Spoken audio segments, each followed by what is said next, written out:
Di bagian sebelumnya terlihat Biao masuk ke dalam penjara cacing darah. Biao kemudian melihat seorang pria di dalam penjara. Kemudian ia memberitahu Biao cara agar bisa menghancurkan pelindung sihir Yuyanzi, yakni dengan memancing cacing darah untuk mengarahkannya ke dinding pelindung. Xiao juga meminta tolong pada Biao untuk menemukan seorang perempuan bisu bernama Yunzu yang kemungkinan sudah pergi dari kota Dinghai. Biao kemudian mengatakan pada Xiao jika Yunzu masih berada di dalam kota Dinghai. Xiao yang mendengarkan kabar itu, ia terlihat berharap banyak pada Biao agar dirinya bisa keluar dari penjara. Tak lama kemudian terlihat Biao mulai mencoba memancing cacing darah untuk memusnahkan pelindung Yuyanzi. Akan tetapi tiba-tiba Yuyanzi muncul dan mengikat Biao dengan kekuatan sihirnya, serta dengan sengaja menaruh cacing darah di tubuh Biao.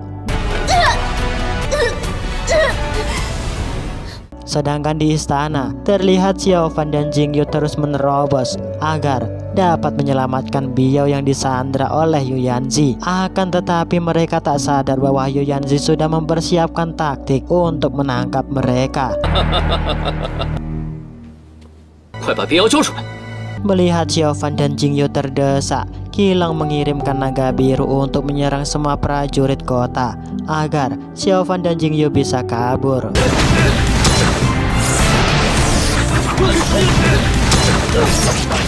Yang kemudian terlihat mereka berdua ditolong oleh perempuan bisu dan membawanya di sebuah rumah di mana Yunzu selama 7 tahun ternyata berpura-pura untuk bisu di hadapan Yuyanzi agar dirinya bisa menemukan Xiao. Kita juga diberitahu bahwa pemimpin kota Dinghai yang sebenarnya ialah Xiao, anak pemimpin kota terdahulu, di mana ia sekarang sedang dipenjara oleh Yuyanzi. Yunzu juga menceritakan kejadian 10 tahun yang silam, di mana Xiao dipaksa ayahnya menikah dengan perempuan yang tak ia cintai dan tak merestui menikah dengan dirinya. Dengan rasa sedih dan tersayat-sayat, Yunzu pergi di pinggir laut menangis dengan kencang. Yang tiba-tiba terjadi badai tsunami yang amat dahsyat.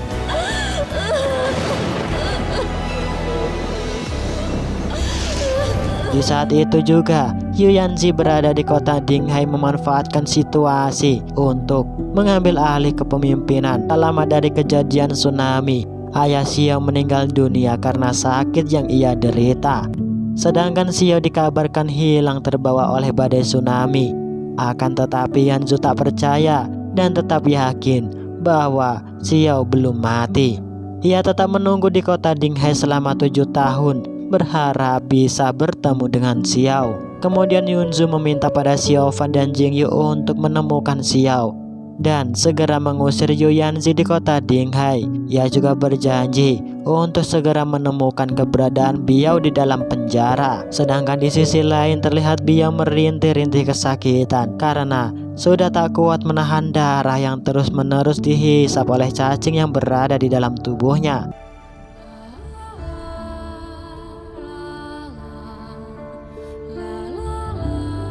Tak lama kemudian Mengzi dan Yunzu datang di dalam penjara. Yunzu pun meneteskan air mata bahagia karena ia bisa bertemu dengan Xiao.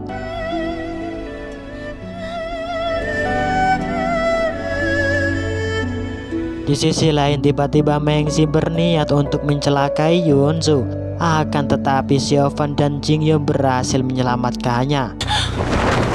Kemudian Yunzu berhasil membawa Xiaofan dan Jingyu ke tempat Biao di penjara. Akan tetapi di sisi lain, ternyata Mengzi mengetahui bahwa Yunzu membawa Xiaofan di dalam penjara. Jingyu menyuruh Xiaofan untuk segera menyelamatkan Biao, sedangkan ia akan menahan Mengzi bersama pasukannya.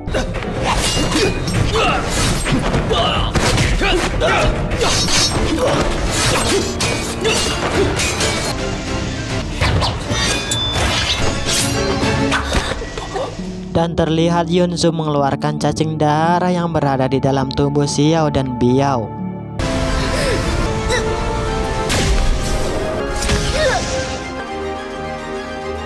ketika akan keluar dari penjara, mereka dihadang oleh Yu Yanzi. Jingyu memutuskan untuk melawannya dan menyuruh Xiaofan untuk segera keluar dari dalam penjara.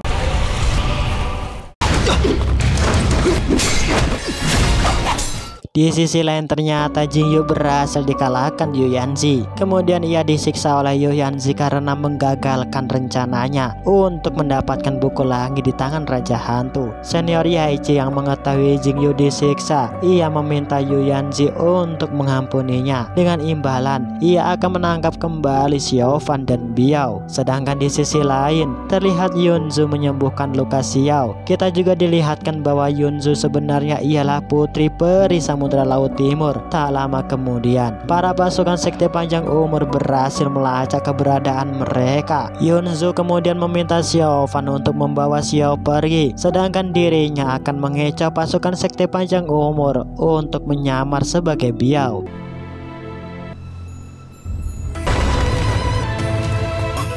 Malam harinya pun tiba, terlihat Xiaofan sedang curhat bersama Biao. Hingga akhirnya Biao menyatakan mengenai perasaan yang sebenarnya pada Xiaofan. Tak lama kemudian, Xiao terbangun dari pingsannya. Ia kemudian memberitahu pada Xiaofan mengenai rahasia kota Dinghai, di mana setiap 100 tahun sekali terjadi sebuah fenomena langit 7 bintang sejajar. Di saat itulah buku langit akan muncul di Laut Timur. Ia juga mengatakan cara untuk memunculkan buku Laut Timur ialah menggunakan mutiara Dinghai. Xiao kemudian mengajak mereka untuk segera menemukan mutiara Dinghai di dalam kota agar tak jatuh di tangan orang jahat. Singkat cerita, Xiaofan menerobos masuk ke dalam istana untuk merebut kembali kota Dinghai di tangan Yu Yanzi, dan pertarungan pun tak terhindarkan.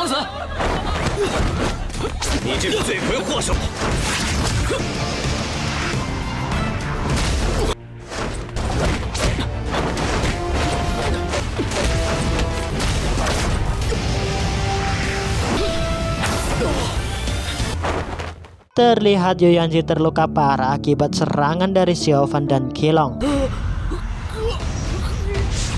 Para murid berusaha untuk menyembuhkan lukanya menggunakan cacing darah.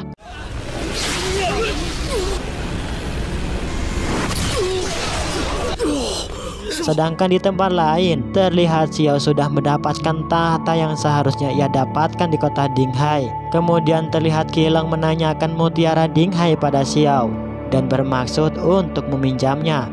Akan tetapi, Jingyu menolak jika mutiara Dinghai diberikan pada Qilong. Xiao kemudian mengatakan pada mereka semua bahwa saat ini ia tidak mengetahui keberadaan mutiara Dinghai dan akan segera mencarikannya untuk diberikan pada Xiaofan dan Biao sebagai ucapan rasa terima kasih kepadanya.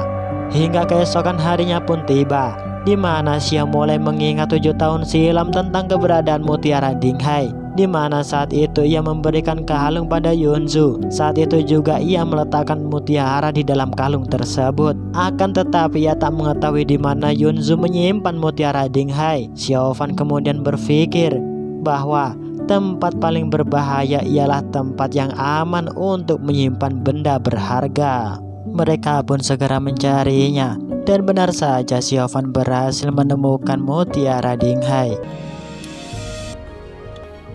Dengan rasa ikhlas ia memberikannya pada Xiaofan karena ia percaya bahwa Xiaofan bisa menyelesaikan masalah di kota Dinghai. Dan keesokan harinya pun tiba. Xiaofan berniat menemui Biao untuk mengembalikan kalung sihir yang telah diambil Yu Yanzi. Kemudian Biao mengatakan pada Xiaofan bahwa sekte iblis dan kebenaran tak akan bisa berdiri di pihak yang sama. Biao yang mengetahui Xiaofan menemukan mutiara Dinghai, ia mengancam Xiaofan dengan senjata belatinya agar diberikan kepadanya. Akan tetapi Xiaofan tetap tak akan memberikan pada sekte iblis. Biao kemudian pergi meninggalkan Xiaofan.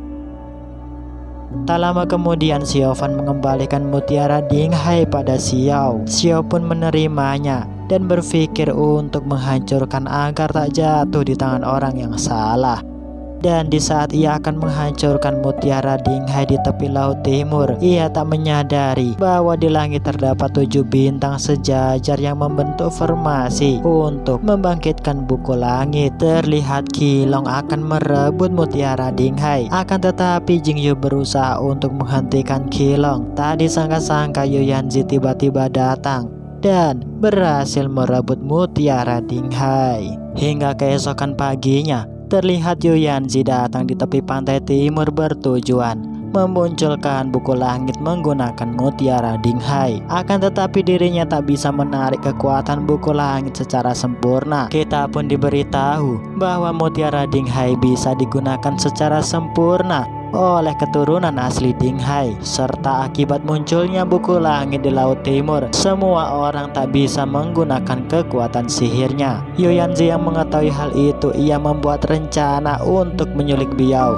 bertujuan memancing Xiao Fan dan Xiao datang di laut timur. Dan terlihat di kota, Mengzi bersama pasukannya berhasil menangkap Biao, di mana Biao akan digunakan Yuyanzi untuk membangkitkan formasi buku langit. Di lain sisi, Xiao Fan mulai menyadari bahwa Yuyanzi mengeluarkan cacing darah untuk menyerap semua darah penduduk kota. Xiao Fan yang mengetahui Biao dalam bahaya, ia pun berusaha untuk menyelamatkannya. Akan tetapi mereka berdua terjebak dengan sihir kekuatan cacing darah.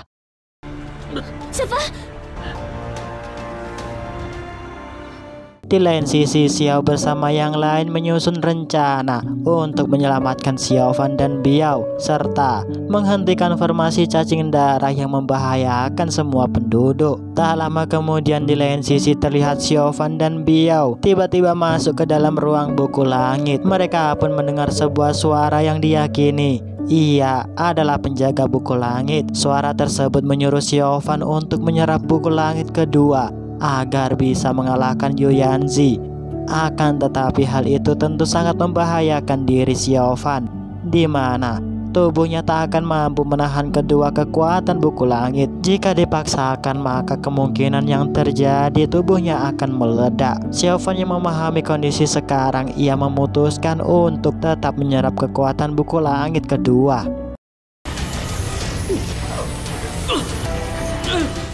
Sedangkan di sisi lain, Yuyanzi mengeluarkan semua kemampuannya untuk mencari keberadaan Biao dan Xiao Fan. Akan tetapi ia tak mampu untuk mencarinya. Kemudian memutuskan untuk membuat formasi darah iblis serta menyerap semua darah penduduk kota, tak terkecuali Qilong dan Jingyu.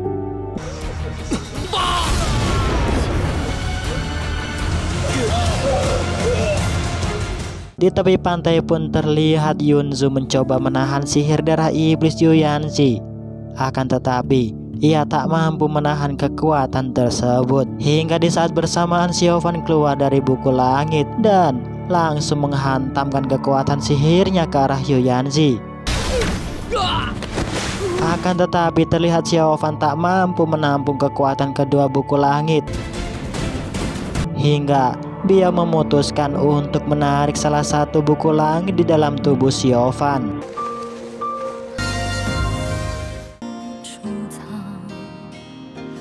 Sedangkan di tempat lain juga terlihat Yunzu tak kuat menahan rasa sakit akibat menahan sihir darah iblis Yuyanzi, dan ia mengatakan untuk kembali ke istana peri laut timur karena tugasnya sudah selesai membantu Xiao mendapatkan kembali kota Dinghai di tangan Yuyanzi. Serta film pun bersambung.